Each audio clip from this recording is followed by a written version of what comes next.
ਸਾਡੇ ਲਈ ਇਹ ਖਾਸ ਕਰ ਮੇਰੇ ਲਈ ਤਾਂ ਬਹੁਤ ਇਤਿਹਾਸਿਕ ਗੱਲ ਹੈ कि जिस थां पे साहिबजादों को दीवार में चुनवा दिया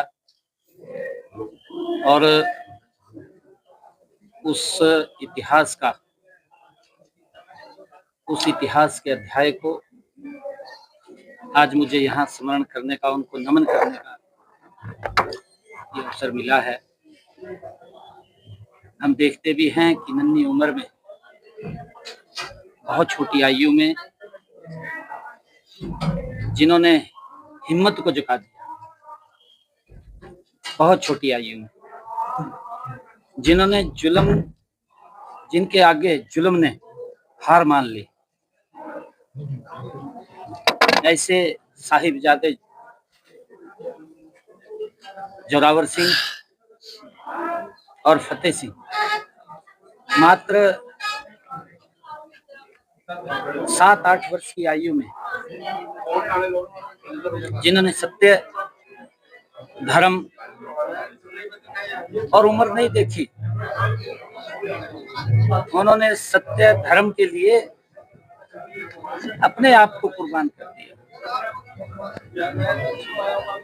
इस परिवार की इतनी बड़ी कुर्बानी, हम ये मानते हैं अगर गुरु तेग बहादुर जी, गुरु गोविंद सिंह जी, हमारे चारों साहिबजादे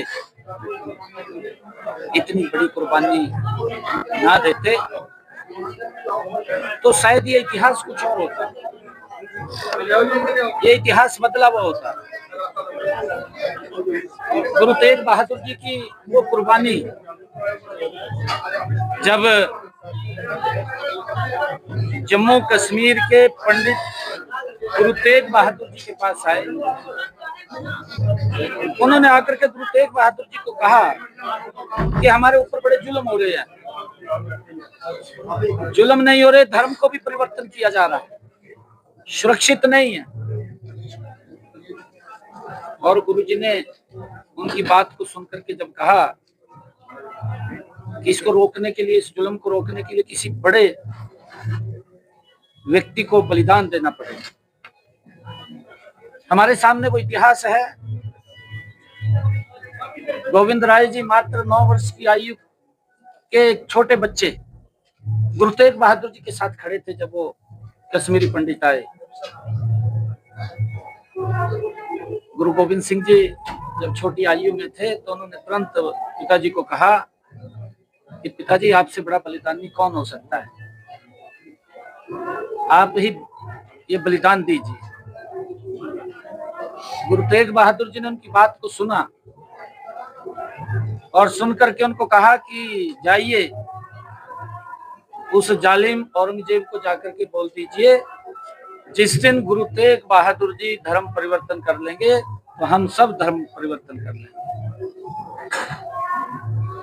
ये इतना बड़ा इतिहास हमारा है, कुर्बानियों का इतिहास रहा है। मैं सौभाग्यशाली हूं आज इस पवित्र स्थल फतेहगढ़ साहिब, जहां पर उन जालिमों ने नन्हे बच्चों को जो झुके नहीं, जिनके मन में भय नहीं आया, कितनी यातनाएं उनको दी गई।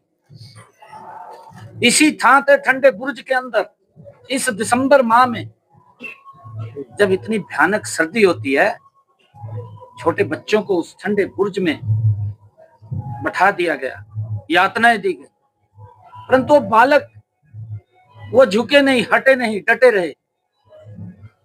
और यही हमारे धर्म की रक्षा की वहीं से प्रेरणा मिलती है। और जब वो डटे नहीं, हटे नहीं, तो उस जालिमों ने उनको फैसला कर लिया कि दीवारों में चिनवा जिंदा। आज मुझे इस पवित्र भूमि पर नमन करने का, उन साहिबजादों के चरणों में अवसर मिला है जिनसे हमारे समाज को, हमारे युवाओं को, हमारे बच्चों को उनसे प्रेरणा मिलती है।